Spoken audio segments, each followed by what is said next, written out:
इस फ़िल्म के बारे में तो क्या थॉट आया आपका कि हरियाणवी डायलेक्ट को लेके? मुझे लैंग्वेज में एक-एक फ़िल्म करनी थी और इसी वजह से मैंने एक गुजराती फ़िल्म की, एक राजस्थानी फ़िल्म की। बहुत शौक था कि मैं पंजाबी भी करूँ, तो उसकी वजह यही थी कि एक हरियाणवी एक मेरे लिए नई लैंग्वेज है, नए डायलेक्ट के साथ होगा, क्या होगा? तो अपने एक्सपीरियंस के लिए मैंने बोला कि हाँ, मैं करूँगी फ़िल्म। मैं मेथड एक्टर नहीं, मैंने कोई मेथड नहीं सीखा, है ना? तो इस वजह से ढलना बहुत आसान हो जाता है। जब आप अपने चारों तरफ की जो लिमिटेशन छोड़ देते हो ना कि इसके बाद नहीं जाएँगे, इसके बाद तो कुछ और हो जाएगा, तो वो अपने आप आपके बाहर आता है। जो भी कैरेक्टर है उसको आपको अपने में ढालना होता है।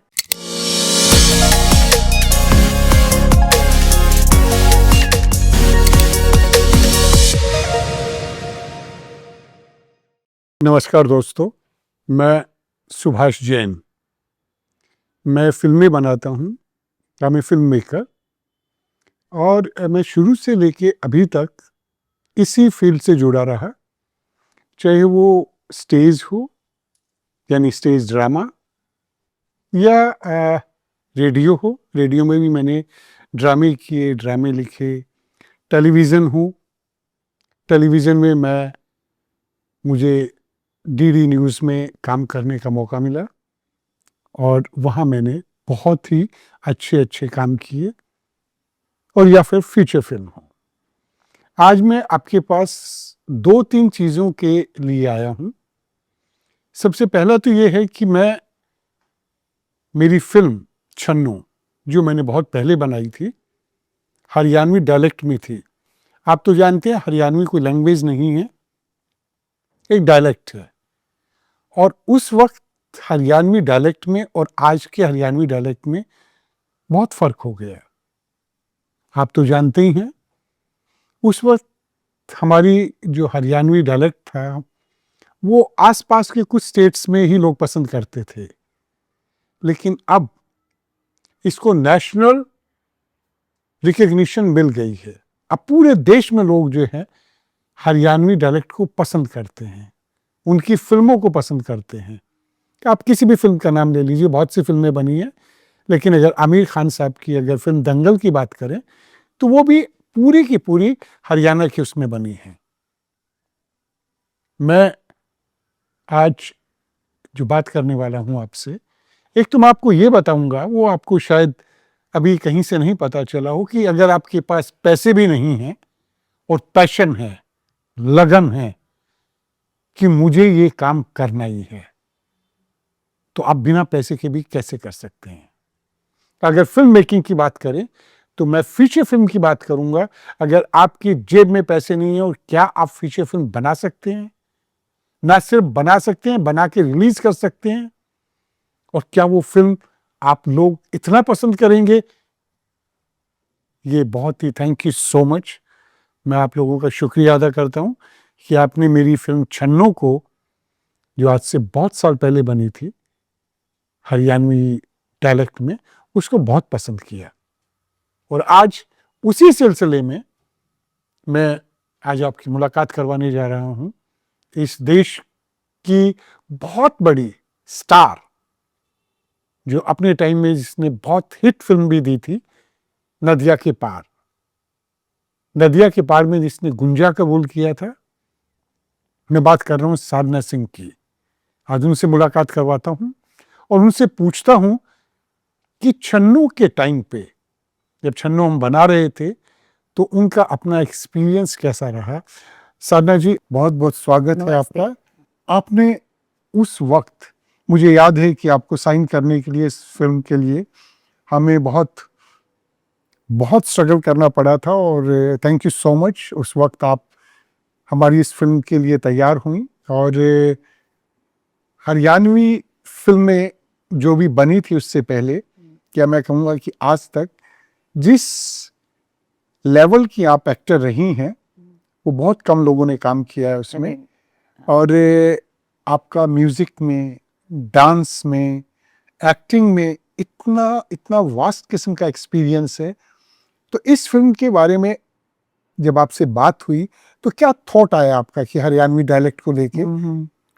थॉट ये था आपके आने से पहले ये था कि मुझे लैंग्वेज में एक फिल्म करनी थी, और इसी वजह से मैंने एक गुजराती फिल्म की, एक राजस्थानी फिल्म की।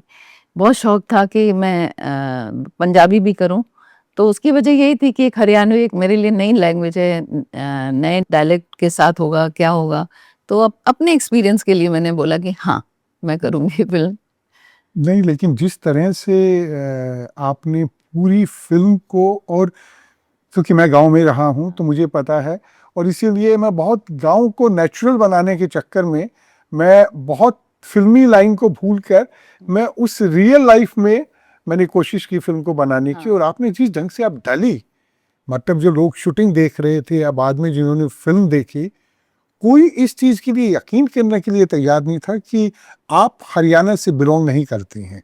लेकिन सेम चीज हुई थी नदिया के पार में भी, यही हुआ था कि उनको लगा ये लड़की वहीं गांव की है, गांव से उठा के इन्होंने पिक्चर बना दी है। तो आई थिंक वो इट कम्स नेचुरली। मैंने कभी कोशिश नहीं, क्योंकि मैं मेथड एक्टर नहीं, मैंने कोई मेथड नहीं सीखा है ना। तो इस वजह से ढलना बहुत आसान हो जाता है जब आप अपने चारों तरफ की जो लिमिटेशन छोड़ देते हो ना, कि इसके बाद नहीं जाएंगे, इसके बाद तो कुछ और हो जाएगा। तो वो अपने आप आपके बाहर आता है, जो भी कैरेक्टर है उसको आपको अपने में डालना होता है।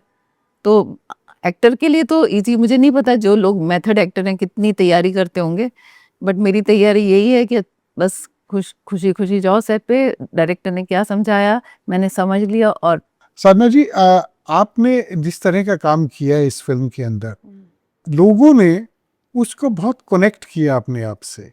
क्योंकि फिल्म जब रिलीज हुई तो मैंने देखा कि लोग ट्रॉलियों में, गांव के ट्रैक्टर में वो भर भर के आते थे। और क्योंकि मेरा अपना इंटरेस्ट दूसरा था, तो मैंने वहाँ की जो औरतें थी उनसे किसी के थ्रू बात करवाई, मैं तो नहीं कर सकता था। तो उन्होंने बात की, उन्होंने कहा कि क्या आपको इसमें अच्छी चीज़ लगी? तो उन्होंने कहा ये हमारी बहन बेटी जैसी लगती है। तो इसलिए जो है ना, हमें ये नहीं लगता हम फिल्म देख रहे हैं। मुझे लगता है मेरे लिए बहुत बड़ा कॉम्प्लीमेंट है। जी, तो जिस तरह से आपने वहाँ काम किया, वो भी एक गांव ही था छोटा सा, और वहाँ भी मैं देखता था कि जो आसपास की जो लड़कियां थी, औरतें थी, उनसे जिस तरह से आप मिक्स हो जाती थी, ये बहुत ही अच्छा रहा। लेकिन आपको फिल्म में जो म्यूजिक इस फिल्म का है वो हाईलाइट है। क्योंकि मुझे कहना चाहिए कि आशा भोसले जी ने, आशा ताई ने पहली और आखिरी बार हरियाणवी डायलेक्ट में उन्होंने गाना गाया, सपेरे जरा बीन बजा होले होले। सपेरे जरा बीन बजा होले होले, सपेरे जरा बीन बजा होले होले।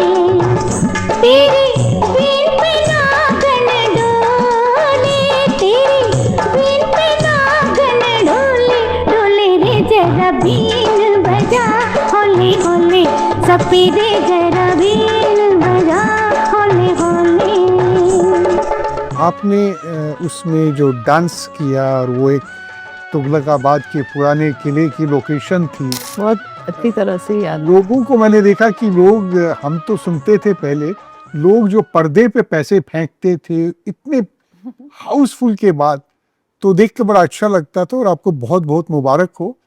Thank you. तो सबकी फिल्म है। नहीं, सबकी है, लेकिन आप तो उसमें, तो आपको फिल्म की कोई ऐसी चीज हो जो आपको अभी याद आ रही हो, हालांकि बहुत साल हो चुके हैं? बहुत साल हो चुके हैं, हाँ, लेकिन लोकेशन पूरी याद है मुझे, कहाँ पे हम लोग गए थे। वो गांव जो जिस मुखिया थे, वो शायद कलीमपुर, हाँ, उसके मुखिया थे, उनकी बेटी थी। हाँ हाँ हाँ हाँ, और खाने पीने का ध्यान तो जो आप लोग रखते थे उसके अलावा वो लोग भी रखते थे हाँ, मेरा। हाँ। और ये हमेशा हुआ है मेरे को, जहाँ भी गए हम लोग गांव में शूट करने, तो हमेशा मैं कोशिश ये करती हूँ कि उनके घरों का खाना खाऊं, क्योंकि वो एक अजीब सी मिठास होती है, और प्यार के साथ जिस तरह वो लोग खिलाते हैं ना, जी जी। तो वो बहुत खूबसूरत है। तो छन्नू में तो, और सबसे पहला मेरा एक्सपीरियंस हुआ कि सुबह सुबह हम लोग, ठंड थी, सुबह सुबह जाना था लोकेशन पे, तो इसको उठाया, इसको लिया, उसको लिया, फिर एक जगह गाड़ी रुक गई, आगे नहीं चल रही है, तो बोले किसी आर्टिस्ट को लेना है। तो मैंने कहा ठीक है हम लोग वेट करते हैं। तो प्रीति जी हैं, बहुत बड़ी आर्टिस्ट हैं, तो मैंने कहा ठीक है। लेकिन कोई आ ही नहीं रहा गाड़ी में बैठने। उसके बाद मुझे पता चला कि वो शायद रिफ्यूज़ कर रही हैं मेरे साथ बैठने के लिए। तो वो मुझे बड़ा अजीब सा लगा वो, कि ऐसे कैसे, मतलब क्या मेरे साथ क्या गलत है, या मैं मतलब मिले भी नहीं हम लोग। और तो उनकी अपनी प्रॉब्लम थी कि वो अपने क्षेत्र में उस टाइम वो समय था बहुत अच्छा कर रही थी, शायद स्टेज पे चाहे लिख रही थी चाहे नहीं वो प्रीति जो है साधना जी, शायद आपसे कभी बात हुई है, वो पहली बार हाँ हमारी फिल्म में, हालांकि वो एक सीरियल में काम कर रही थी, लेकिन वो सीरियल बाद में रिलीज हुआ, लेकिन फर्स्ट टाइम उन्होंने वो हमारी फिल्म में ही काम किया था। अच्छा अच्छा। हाँ, और लेकिन वो हो जाता है उसके, हाँ, हाँ, क्योंकि बाद में मैं प्रीति से मिली, हम लोग बहुत अच्छे से मतलब मिले, और मतलब अजीब सा लगा कि फालतू में हम लोग ने कितनी लड़ाई झगड़े किए। हुआ ये था कि सेम चीज हुई थी मेरी नदिया के पार में। अमूमन लोग मतलब दूसरे शहरों से आते हैं, जैसे मैं बनारस से आई थी, तो गुड मॉर्निंग बोलने का कल्चर नहीं था हमारे यहाँ, बस हंस दिया वही गुड मॉर्निंग थी। तो नदिया के पार में भी यही हुआ कि गुड मॉर्निंग बोलना जरूरी होता है, तो एक दो लोग खफा हो गए मुझसे। तो उसमें एक कैमरामैन भी थे, तो उनको शायद लगा, और मेरा वो बैकग्राउंड नहीं था जहाँ से मैं आके बोलूँ good morning good morning. But यहाँ का कल्चर अब, क्योंकि हम लोग देखते हैं तो सब कुछ अंदर आ गया है। उस वक्त तो ऐसा था कि मुझे हैरानी हुई कि ये कौन है, क्योंकि मैं उसको पहचान नहीं पाई। वो दिल्ली में शायद बहुत अच्छा काम कर भी रही थी, लेकिन मैं नहीं पहचान पाई। तो मुझे लगा इतनी ज़्यादा ईगो क्या कि मेरे साथ नहीं बैठना चाह रही हैं। तो वो अजीब सा हुआ। और उसके बाद फिर हम लोग को शॉट देना था, वो बहुत मतलब सबसे करीबी दोस्त बनी थी पिक्चर में, तो उनके साथ सबसे ज़्यादा इंटरेक्शन था मेरा। तो वो आपको याद है जो कुएं वगैरह पे वो शॉट दे नहीं रही हैं, वो बोल रही हैं कि मैं क्यों दूं इनको क्यों, और मैं इनका शॉट है मैं क्यों दूं। तो मुझे बहुत अजीब लगा, क्योंकि बॉम्बे का कल्चर जो और कुछ फिल्में कर चुकी थी मैं, तो मुझे लगा ये तो हम लोग आर्टिस्ट एक दूसरे को हेल्प करते हैं ना, कि आप अपने डायलॉग बोलिए हम सामने खड़े रहेंगे। बट वो टस से मस नहीं हुई उस टाइम। तो मुझे मतलब समझ नहीं आ रहा था क्या, तो हम लोग की प्रॉपर चिल्ला चिल्ली वाली जो औरतों की लड़ाइयाँ नहीं होती हैं, तो हाँ तुम तो ये दादा, तुम तो आप जाइए अपने देखिए, हमने आप जाइए, पता नहीं क्या समझती हैं। तो इन बच्चों जैसी लड़ाई की हम लोगों ने। तो वो मुझे बहुत अच्छे से याद है, क्योंकि फिर बाद में प्रीति, आपको तो याद है, मुझे भी याद है, क्योंकि मैं डायरेक्ट कर रहा था उस फिल्म को। तो मुझे लगा छोड़ छाड़ के ना चली जाए काम। हाँ, मुझे डर ये था कि ये मैं क्या करूंगा, मतलब जो है। हाँ, लेकिन खैर कहते हैं कि all well if ends well. हाँ, बहुत अच्छा हुआ काम जो है। अच्छे आर्टिस्ट है, बहुत अच्छे आर्टिस्ट है। नहीं अच्छे आर्टिस्ट हैं, तो बिल्कुल। उसके बाद तो उनको नेशनल अवार्ड भी मिला है। हाँ बहुत। मैं आपसे पूछ रहा था फिल्म के बारे में कि ये जिस तरह से फिल्म में जो हमने गांव के घाघरा और ये वो कॉस्ट्यूम आपको पहना के इतना कंफर्टेबल होकर आपने जो डांस किया, ये इसकी क्या पहले आपने कोई प्रिपरेशन की थी? नहीं, ऐसी कोई प्रिपरेशन नहीं थी। हाँ। वो डांस मुझे लगता है हर इंडिया की लड़की कर सकती है। कमर मटकाना, ये सब, आंखें मटकाना कौन सभी कर लेते हैं, इसके लिए कुछ सीखने की जरूरत नहीं है। नहीं, लेकिन आपका पूरी, जैसे कोई भी देखेगा फिल्म में, हाँ। वो पता चलता है कि आपकी पूरी एक प्रॉपर ट्रेनिंग है डांस के लिए। डांस तो कोई नहीं कर ऐसी लेता कोई है। ट्रेनिंग ऐसी ट्रेनिंग नहीं है, ना डांस की ना एक्टिंग की। लेकिन अच्छा किया आपने, बहुत अच्छा किया। आप लोग कह रहे हैं, थैंक यू सो और अभी इस फिल्म के से पहले जो आपने नदिया के पार की, तो नदिया के पार आपकी पहली फिल्म थी शायद। हाँ। तो कैसे साधना जी अचानक से वाराणसी में आप रही, उस टाइम बनारस था, और मतलब कैसे एकदम इतना बड़ा ब्रेक? क्योंकि मैं एक बार ताराचंद बड़जात्या जी के ऑफिस में गया था उस वक्त, तो मुझे लगा कि ये ऑफिस है या मंदिर है। हाँ एग्जैक्टली। इतना मुझे अच्छी फीलिंग हुई वहां जाकर। तो आप कुछ बताना चाहेंगे कि वो कैसे एकदम इतना बड़ा ब्रेक? हाँ, फिल्म ऐसे मिली, वो तकदीर की बात होती है ना, कि मेरी सिस्टर जो है राष्ट्रीय की फिल्म कर रही थी, क्योंकि वो कथक डांसर रही हैं बहुत अच्छी, तो डांस बेस्ड फिल्म बना रहे थे, तो उन्होंने अप्रोच किया दिल्ली में, और वो यहाँ पे आ गई। तो वो अकेली थी और मेरी भी छुट्टियाँ शुरू हो रही थी, तो लोनलीनेस में उन्होंने डैडी को बोला कि भेज दीजिए उसको थोड़े दिन मेरे पास। रहेगी। तो मुझे भी था समुंदर देखने का बहुत शौक था। तो बस ऐसे ही मैं किसी होता है ना उस टाइम पड़ोसियों के साथ कोई जा रहा है बिठा दो इसको भी तो ऐसे ही ट्रेन में बैठ के चली आई।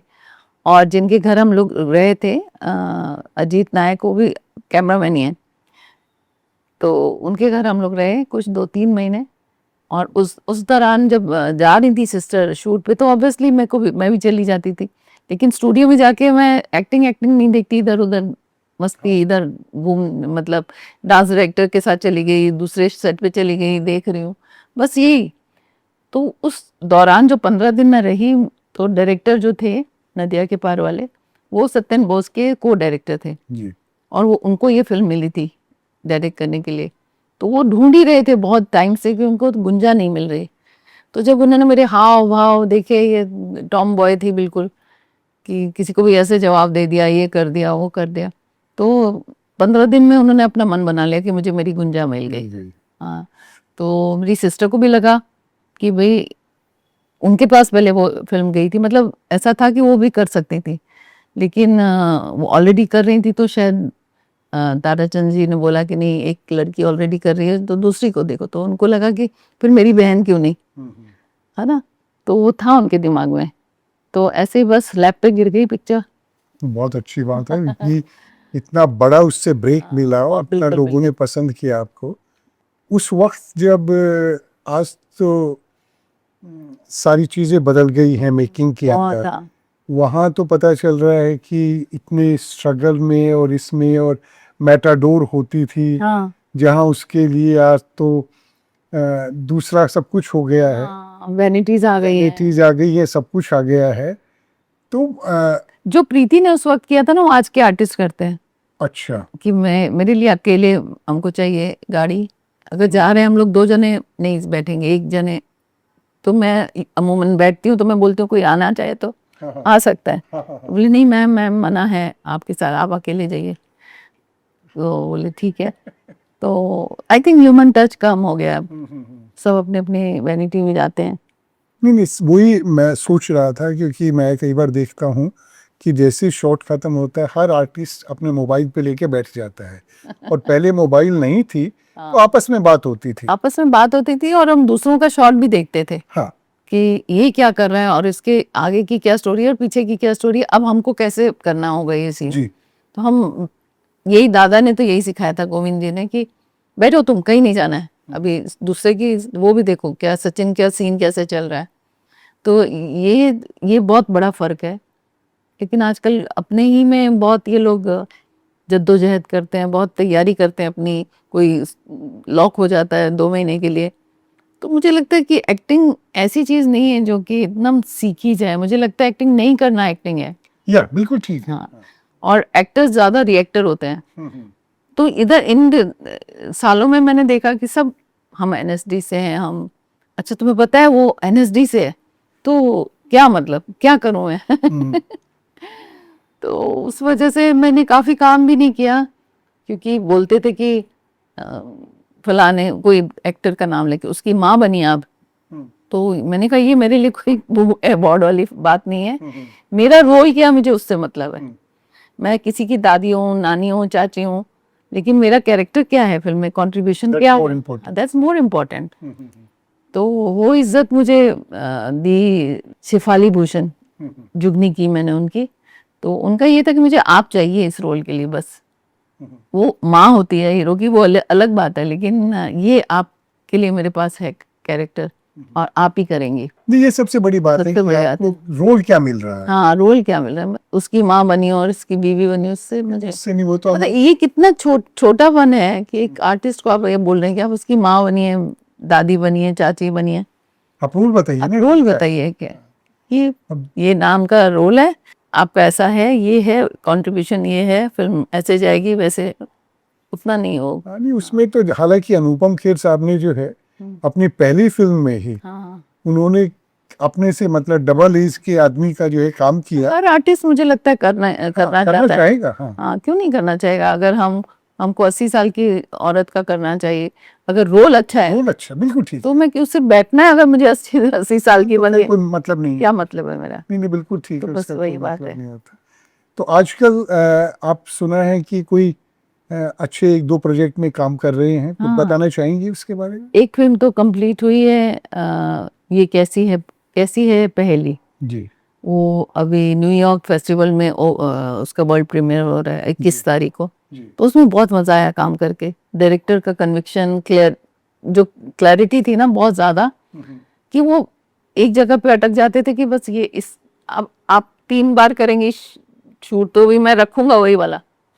जैसे होता है ना, हम कहते हैं कि एक और ले लीजिए शॉट, तो अगर वो सेटिस्फाइड हो गए तो उसके बाद बोले आप दीजिए 8-10 दे दीजिए, लेकिन मैं तो वही रखूंगा। ये उनकी मतलब बहुत क्या कहते हैं, वो बेबाकी थी कि मैं तो नहीं करने वाला। और उसमें भी यही हुआ था, जो ठंड में काम करना, और जवानी में ठंड में काम करना और इस उम्र में ठंड में काम करना बहुत फर्क है, बहुत फर्क होता है। तो लेकिन ये था, 2-3 ऐसे इंसिडेंट हुए कि मुझे लगा बस बाय बाय। नहीं, ज़बरदस्ती चीज जुड़ी हुई है इस फिल्म के साथ। मुझे याद है कि हम जैकलीनपुर में इसको शूटिंग कर रहे थे, तो बराबर में चंद्रशेखर जी जो हमारे प्रधानमंत्री भी रहे, उनका फार्म हाउस था, तो उनका भी आशीर्वाद इस फिल्म के लिए मिला, तो बड़ा अच्छा लगा। और जहाँ तक कि क्योंकि गुड़गांव के पास था ये जैकलीनपुर, तो अब तो गुड़गांव ही बदल गया, अब तो गुड़गांव अभी का, देखा नहीं मैंने अभी। हाँ, अरे तब तो गुड़गांव सिंगापुर हो गया है, अच्छा। Better than Singapore. ओह। हाँ, अब तो गुड़गांव का नाम भी बदल दिया, पहले गुड़गांव बोलते थे, अब गुरुग्राम हो गया। हाँ अब अच्छा। उसका नाम भी चेंज। गुड़गांव में तो ऐसे ही समझते थे जैसा था वो। हाँ हाँ, हाँ हाँ। लेकिन अब तो बहुत ही मतलब जितनी काफी मल्टीनेशनल कंपनीज वगैरह सब आ गई हैं, तो अब तो बहुत ही चेंज हो गया है वो। साधना जी, अगर हम इस फिल्म की बात करें तो ये फिल्म आपके लिए कुछ मायने में बहुत खास रही, क्योंकि मुझे याद है कि जब आप फिल्म के लिए आई थी तो उस टाइम आपका मेरी कोर्टशिप चल रही थी। हाँ हाँ हाँ हाँ, और शादी की तैयारियां भी चल रही थी। अच्छा हाँ, हाँ तो इसलिए ये की फिल्म मैंने, फिर 3 शेड्यूल हुए थे ना शायद इसके, टोटल 3 शेड्यूल और मैं 2 में शेड्यूल थी। में थी। हाँ तो ये भी एक कमाल की बात है कि उस टाइम कोर्टशिप भी चल रही थी, और उसके बाद हम लोग की रुकने के बाद शायद दूसरे सेकंड शेड्यूल में आपकी शादी हो गई थी। हो चुकी थी। हाँ हाँ और मैं चूड़ा उड़ा पहन के मैंने कहा मैं नहीं उतारूंगी, हाँ हाँ है ना, क्योंकि उस टाइम ये होता है, अरे हाँ, हाँ मतलब- सुहागन का वो जी, है, जी, ये जी, है। जी जी, तो आज होती तो मैं उतार देती, हाँ हाँ हाँ, आज का टाइम होता मैं कहती ठीक है, लेकिन वो चूड़ा नहीं, और हर शॉट में देखना कि चूड़ा तो नहीं आ रहा, देखना हाँ, हाँ। पड़ता था ना। लेकिन ये हुआ कि वो ड्रीम सॉन्ग था, सब चलेगा उसमें। तो बस मुझे एक चीज आपसे जाननी थी कि आप लोगों को डर तो नहीं लगा कि मैं भाग गई तो अब नहीं आऊंगी, क्योंकि उन दिनों क्या होता था, हीरोइनें शादी करके फिर आधी फिल्म छोड़ देती थी। नहीं मुझे सच ही बोलना चाहिए, हमें डर लगा था।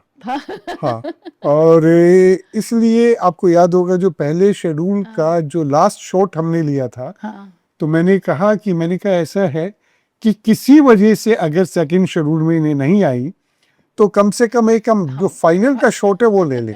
बहुत स्मार्ट थे अब। ये बात मुझे नहीं पता थी। हाँ, तो हमने वो लिया था, लेकिन वो बहुत लास्ट की चीज थी हमारे लिए, हाँ, क्योंकि फिल्म के साथ बहुत कॉम्प्रोमाइज करना पड़ा। हाँ, लेकिन फिर भी मतलब देखिए, आप तो स्टार हीरोइन थी उस वक्त, और मैं कहूँगा कि जिनने बहुत ज़्यादा काम भी नहीं किया, हाँ, तो वो भी अपना जो भी होते हैं उनके टेंडेंस तो दिखाते हैं। हाँ। ऐसा नहीं कहूँगा कि नहीं दिखाते, उस टाइम भी दिखाते थे, आज भी दिखाते हैं। उस टाइम ज़्यादा दिखाते थे क्योंकि फिल्मों में बहुत कम लोग आते हैं। हाँ बहुत कम लोग। अब तो हर घर में 2 एक्टर हैं। आज तो हर घर में 2 एक्टर हैं, और खुद ही कैमरामैन है, खुद ही डायरेक्टर है, हैं। खुद ही एक्टर है। लेकिन वो उस टाइम जो इतना प्रिसीजन होता था ना कैमरामैन का, खास तौर पे, तो कैसे हम फिल्म करते जाते थे और 2-3 महीने बाद हम लोग को देखने को मिलता था अपना कि अच्छा क्या किया है। आजकल तो हर शॉट के बाद लोग जाते हैं, अपना मॉनिटर को देख लेते हैं कि नहीं ये नहीं अच्छा, तो ये कभी एक्टर की वजह से, कभी डायरेक्टर की वजह से, कभी कैमरामैन की वजह से रिटेक्स होते हैं। रीटेक हो, उस टाइम नहीं होता था। उस वक्त बहुत ध्यान से कि वो जो रोल चलता था ना, तो घबराहट होती थी कि 2 से तीसरा वो नहीं करना हम लोगों को। हाँ, टेक है ना, क्योंकि वेस्ट हो रहा है। हाँ, काफी वेस्ट हो रहा था। वो आवाज शुरू हो जाती थी ना, तो टेंशन भी शुरू हो जाता था। लेकिन काम अच्छा हो जाता था। मुझे याद है एक बार साधना जी, हम नाइट की शूटिंग कर रहे थे और नाइट का उस वक्त जो नेगेटिव होते थे वो डिफरेंट होते थे, हमें 5 मिनट का था, तो मैंने स्टैंड बाई जो है 2 नेगेटिव के टिन ले लिए थे। मैंने कहा किसी वजह से हो तो, और जैसे ही कैमरामैन ने लोड किया नेगेटिव रात को, पूरी लाइटिंग आउटडोर ये वो, और कहने लगा कि सुभाष जी, मैंने कहा हाँ, बोले कि फूग आ गया है इसमें। ओह, तो मुझे तो चक्कर आने वाला था, लेकिन मैंने कहा कि चलो मेरे पास एक और है, तो मैंने कहा By chance, दूसरा मेरे पास और है नेगेटिव, वो लगा लीजिए आप। दूसरा लगाया तो कहने लगे सुभाष जी इसमें भी फूग है। ओह, तो खैर अब मेरे पे कुछ चांस नहीं था, क्योंकि एक तो फाइनेंस की प्रॉब्लम और ऊपर से पता चल रहा है एक के बाद दूसरा डंडा, और उन दिनों नेगेटिव दिल्ली में नहीं मिलते थे, हाँ हाँ, नेगेटिव बॉम्बे से। मुंबई में मिलते थे। और मैंने कहा क्या करें, खैर किसी तरह से करके पैकअप करना पड़ेगा, तो कुछ नहीं कर सकते थे। अगले दिन बॉम्बे आया। तो बड़ी हिम्मत की आप सब लोगों ने, पूरा ग्रुप था आपका, लड़कों का, आपके सब लगे हुए थे बहुत दिलो जान से ना। तो वो देख के बहुत इंस्पायर होती थी मैं कि सब पैसे हैं नहीं जेब में और इधर से उधर जुगाड़ करके ये फिल्म बना रहे हैं, लेकिन दिल से बना रहे हैं। पैशन तो इतना था, मतलब आपको मैं क्या बताऊं कि इतनी सर्दी में एक बार एनएसडी की एक प्रोफेसर थी उषा बनर्जी, जो नसीर भाई को भी जिन्होंने वहां पर, अच्छा, तो वो हमारी फिल्म में उन्होंने काम किया है। तो सुबह के टाइम जो है पैकअप हुआ, रात को शूटिंग थी, सुबह जो है गाड़ी में, मुझे भी दिल्ली कुछ काम के लिए आना था गुड़गांव से, वो भी साथ ही में मैं आ रहा था। तो 4 कदम के बाद ड्राइवर कह रहा है साहब मुझे तो बाबूजी नींद आ रही है, मैं नहीं चला पाऊंगा। अरे मैंने कहा भाई ये नहीं जी, मैंने कहा चलो मैं चलाता हूँ। ड्राइविंग करने लगा। जब दिल्ली पहुंचा तो एक डिफेंस कॉलोनी फ्लाईओवर होता है वहाँ, सुबह के टाइम पहुंचे, 6:30 बजे होंगे, 6 बजे होंगे, ठंडी हवा चल रही है। मैं भी तो रात को जागा हुआ था ना, भगवान की दया से वहाँ ऊपर वाले ने बचा लिया, चले, हाँ। वरना तो बस ऐसे मुझे लगता है जब ऐसी सिचुएशन में आप बहुत दिल से काम करते हैं ना, तो ऊपर वाले का सपोर्ट मिल ही ऊपर जाता वाले है। का बहुत सपोर्ट मिलता है। और जैसे मैंने जुगनी भी की ना, तो उसमें भी सब ऐसे ही लगे हुए, कोई हीरोइन कोई हीरो नहीं, सब काम में लगे हुए हैं। अगर मेरा शूट नहीं है तो मैं कुछ और कर रही हूँ, जी, तो उसमें मजा ही अलग होता है उसका ना। मजा अलग है। और सबसे बड़ी बात ये है ना कि आदमी को जो बाद में सेटिस्फेक्शन होता है ना, हाँ, जिस टाइम शूटिंग चल रही थी तो ऐसा लग रहा था कि यार जैसे किसी तरह से जो है ना इकट्ठे 5-7-10 लड़कियों की शादी कर रहे हैं, कंप्लीट हो जाए। लेकिन उसके बाद जो आपको लगता है, हाँ, मैं जो तो, सेटिस्फेक्शन जो हाँ, मेरी तो फीलिंग रियली ये है कि फिल्म उस टाइम की, आज तो चीजें बदल गई हैं, फिल्म उस वक्त जो है ना एक उस तरह की माँ की, जो प्रोड्यूसर डायरेक्टर होता है, एक माँ की जो फीलिंग होती है ना, वो कंसीव से लेके और बच्चों के जवान होने तक की जो होती है। हाँ। अभी नेगेटिव में आपको नहीं पता कि क्या छपेगा क्या नहीं छपेगा, कैमरामैन ने कह दिया हाँ ठीक है, आजकल तो सब हाँ, तो मतलब सब कुछ होते हुए तो उसका जो मजा रहा वो मुझे याद है मेरा एक इंटरव्यू छपा था हिंदुस्तान टाइम्स में, उसमें हाफ पेज में मेरा इंटरव्यू था, फाइटिंग अगेंस्ट ऑड्स। तो मुझे तो लगा कि 10-5 कॉपी खरीद लो ये। तो वो जो फीलिंग, हाँ, बिल्कुल जिसको कहते हैं कि वो है। और सबसे बड़ी बात ये है, जिन लोगों के लिए हमने फिल्म बनाई उनका, अगर साधना जी आपको उस वक्त आप बिजी थी, अगर आप पिक्चर हॉल में बैठ के देखती, एक हमारे दोस्त है छोटा सा, उस टाइम मैं प्रेग्नेंट थी, इस हाँ, वजह से नहीं आ पाई थी। जी जी, मैंने आपसे बात भी की थी। हाँ, हमारे एक दोस्त हैं, वो बीबीसी में थे, जर्नलिस्ट, काफी पुराने जर्नलिस्ट। तो हम देखने के लिए गए फिल्म हॉल में, तो पूरे शो में मतलब जिसको कहते हैं पूरी फिल्म में 20-25-30 जगह लोग पैसे फेंक रहे। पैसे फेंक रहे हैं, हंस रहे हैं, ताली बजा रहे हैं। तो उसने कहा कि सुभाष मुझे लग रहा है कि एक आदमी ताली बजाता है तो सब बजा देते हैं, और एक हंसता है तो सब हंस पड़ते हैं। मैंने कहा यार एक काम करो राजेश, तुम एक जगह ट्राई करो, बिना किसी बात के ताली। बिना किसी बात के ताली बजाओ। मैंने कहा हम ऑडियंस को जो है ना बहुत हल्के में लेते हैं, लेकिन ऑडियंस जो है बहुत स्मार्ट है। बहुत स्मार्ट होती है। तो एक जगह उसने हंसा और ताली बजाई। साधना जी आप यकीन मानिए पूरे हॉल में उसी की ताली थी, उसी की हंसी थे। Fail total. Total fail. तो अलग पब्लिक सब जानती है। पब्लिक सब जानती है। और मतलब मैं तो यकीन नहीं कर पा रहा था कि हमारी फिल्म को लोग इतना ज्यादा प्यार करेंगे। वो प्यार मेरी वजह से था। आप ही की वजह से। मैं तो इसी का आप ही का थैंक यू करता हूँ, क्योंकि आप ही एक बहुत बड़ी स्टार वैल्यू थी हमारी फिल्म के लिए।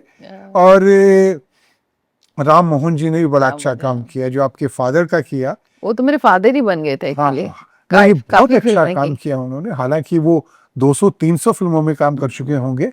और मुझे बहुत से लोगों ने बड़ी कहा, पॉजिटिव वाइब्स, बहुत बहुत पॉजिटिव थी उनकी positive। उन्होंने। मैं बहुत खुश नसीब हूँ कि लास्ट तक उनसे जुड़ी रही।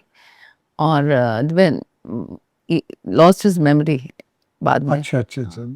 और उनके बेटे बहू से हम लोग बहुत क्लोज हैं। हम लोग का एक ही ग्रुप है। नहीं, उन्होंने बहुत प्यार दिया मुझे। तो ऐसे बिल्कुल बच्चे की तरह वो समझाते थे।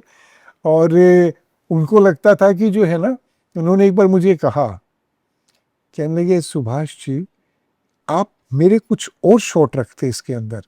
अब मैं उनको बताना नहीं चाह रहा था कि सब कुछ रख लें, लेकिन माली हालत वाकई में बहुत खराब है।